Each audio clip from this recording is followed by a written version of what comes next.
A UN report notes an appalling increase in the number of civilian casualties in Afghanistan. Victims from bombings using improvised explosive devices, or IEDs, have risen 21% in the last year.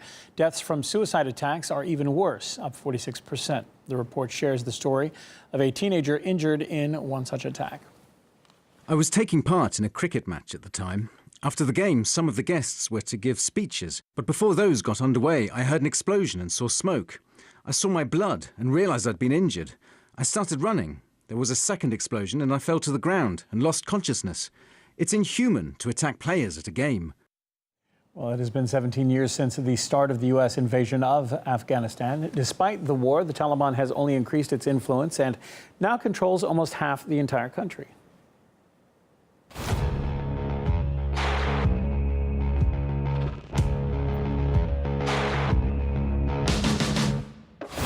On my orders, the United States military has begun strikes against al-Qaeda terrorist training camps and military installations of the Taliban regime in Afghanistan.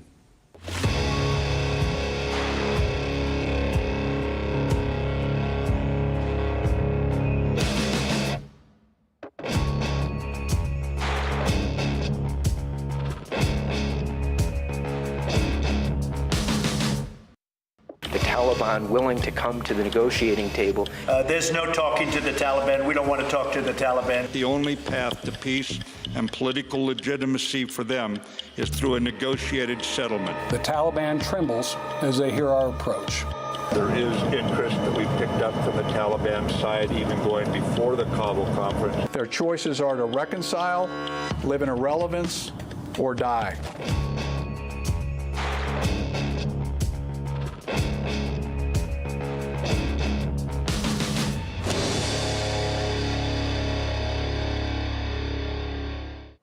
The director of the UK's Crisis Research Institute says Washington doesn't want to admit defeat in a failed invasion. Well, we're seeing the re-radicalization of Afghanistan on almost the Syrian model, if you like. Ironically, as the civil war in Syria has wound down, there's been an increase in violence in Afghanistan, and now it's probably the most violent of these conflicts in the world at the moment. The use of these kinds of attacks is both spectacular, but it's also very unsettling, because what it does, it shows that the Afghan government and its allies, the Americans and the British and so on, can't really control the situations. Britain and America, from Afghanistan recently through Syria and Libya, have shown we're very good at destroying things, smashing up our opponents, but we don't do reconstruction anymore. Just look at the fate of Mosul in Iraq or Raqqa in Syria. There are divided councils in Washington. I think probably Trump would like to disengage from many of these wars, which are costly both in money and men for the Americans and not particularly successful. On the other hand, the Pentagon doesn't want to admit defeat, and the Taliban, of course, sensing that perhaps it's getting close to the victory on its terms, doesn't feel the need to talk to the Americans. But the Taliban also may feel that talking to Russia, talking to the neighbors of Afghanistan in Moscow, will help to create a situation where a post-war settlement in Afghanistan will be acceptable to the neighbors.